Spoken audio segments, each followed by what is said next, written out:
आज की हमारी कहानी का शीर्षक है करतब दिखाने वाली चुड़ैल। जादूपुर नाम के गांव में करतब दिखाती एक औरत एक रेड्डी के लिए गांव में आती है। आइए आइए मेहरबान कदरदान, खाइए रोहड़ा के ताजे ताजे केले। कभी खाए नहीं होंगे ऐसे केले, पीले पीले केले खाइए। ये कहकर रोहड़ा हाथों में 4 केले लिए उन्हें सर्कल में जोर जोर से हवा में उछालती हुई करतब दिखाती है, जिसे देखकर आसपास के सारे बच्चे अपने अपने मम्मी पापा से उस औरत के पास जाने की जिद करने लग जाते हैं। पापा, ऐसा तो सर्कस में बॉल से होता है ना, ये आंटी तो केले से कर रही है। चलिए ना पापा, देखते हैं। रोहड़ा एक पतली सी तार पर चलती हुई केलों से करतब दिखाती है। आते जाते सभी लोग बाहर रुककर उसके करतब देखते हैं और वाह वाही करते नहीं थकते। जैसे ही एक आदमी पास आकर उसे पैसे देने लग जाता है, तब वो कहती है, अरे नहीं नहीं साहब, मैं करतब तो बच्चों के मन को बहलाने के लिए करती हूँ। धंधा तो मेरा केले का है। पीछे देखो मेरी रेड्डी, जो भी मेरे केले खाएगा मेरी तरह चुस्त दुरुस्त और तंदुरुस्त हो जाएगा। पता चलता है क्या कि मेरी उम्र 55 की है। अरे पर ऐसे ठंड के मौसम में कोई केला क्यों खाएगा? ये ऐसे वैसे केले नहीं है साहब, ये शरीर में गर्मी देते हैं। ठंड को दूर भगाए जो भी रोहिणा के केले खाए। पापा, अगर मुझे केले नहीं मिले तो मैं घर नहीं जाऊंगी। तभी उसके पापा कहते हैं कि बेटा, केले ठंड में कभी गर्मी नहीं देते। ये सब कहने की बातें हैं, सामान बेचने का तरीका है इनका। पर पिंकी नहीं मानती। मैं केले खाऊंगी। पिंकी की जिद के आगे नत्थू हार जाता है और उसे केले खरीद कर दे देता है। पिंकी खुश होकर केले घर ले आकर खाती है। अब मैं भी करतब करूंगी, कितना मजा आएगा। जादुई केले। पिंकी पहला केला खत्म भी नहीं करती कि वो बेहोश हो जाती है। दूसरे केले से एक काला धुआं आता है और रोहड़ा चुड़ैल बनकर बाहर निकल आती है। मेरे भूतिया केले बच्चे न खाए, ऐसा हो ही नहीं सकता। जादूपुर वालों, कब तक बचोगे? आ गई हूँ मैं रोहड़ा, जिसका कोई नहीं कर सकता सामना। रोहड़ा पिंकी को गोद में उठाकर काले धुएं में कहीं गायब हो जाती है। शाम के वक्त नत्थू घर लौटता है और पिंकी को घर में ना पाकर उसकी माँ से कहता है, माँ पिंकी कहाँ है? अरे बेटा, उसे तो तू सुबह करतब दिखाने ले गया था ना, फिर कहाँ वापस आए तुम दोनों? मुझे लगा तू उसे अपने साथ मंडी ले गया होगा। हे भगवान, मेरी बच्ची कहाँ गई? मैं उसे घर ही तो छोड़कर गया था माँ। नत्थू गांव के घर कोने में अपनी बेटी को ढूंढता है, पर उसे वो कहीं नहीं मिलती। परेशान होकर आके रो रो कर नत्थू हिम्मत हार कर घर लौट आता है। अगली सुबह रोहड़ा फिर से करतब दिखाने आती है और इस बार पिंकी की तरह रोनी केले खरीद लेता है।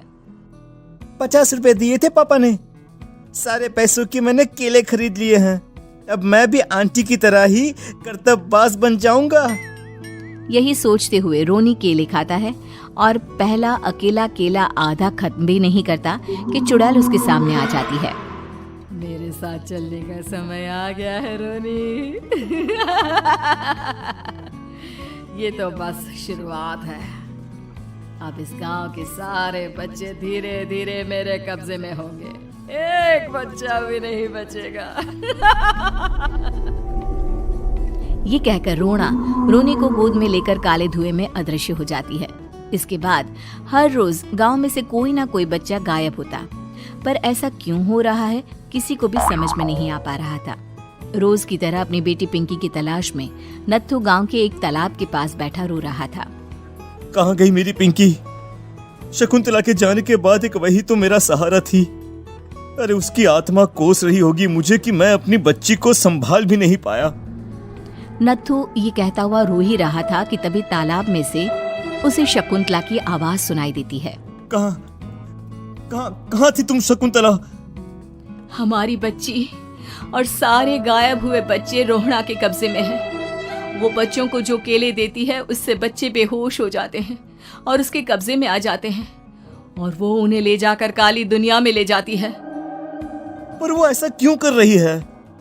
ये मैं नहीं जानती, पर उस दुनिया का रास्ता मैं आपको बता सकती हूँ।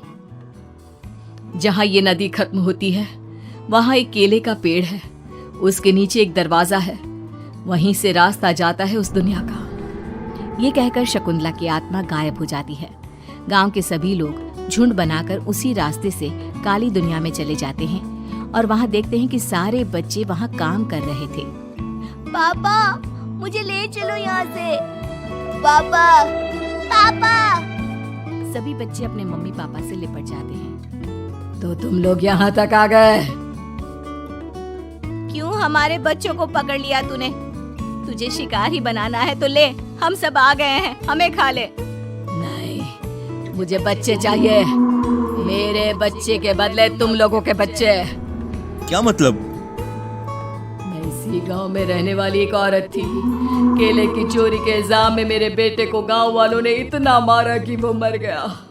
उसी दिन मैंने ठान लिया कि गांव वालों का भी वही हाल करूंगी। कुछ दिन बाद बेटे के चले जाने के दुख में मैं भी मर गई और मेरी भटकती आत्मा एक चुड़ैल बन गई। और फिर मैंने बदला लिया तुम सबके बच्चे छीनकर।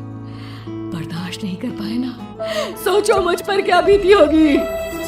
हमें माफ कर दो रोना, पता नहीं ये किसकी गलती थी पर हम सभी माफी मांगते हैं। हमारी खुशियाँ लौटा दो, तुम भी तो एक माँ हो। गांव वालों की बात सुनकर रोना का मन पिघल जाता है और वो बच्चों को छोड़ देती है। उसके बाद काली दुनिया बच्चों के लिए जादुई दुनिया बन जाती है। अब कोई भी कभी भी वहाँ आ जा सकता था। तो अगर आपको हमारी कहानी पसंद आई तो हमारे चैनल को सब्सक्राइब कीजिए, लाइक कीजिए और शेयर कीजिए। मिलते हैं अगली कहानी के साथ जल्द ही।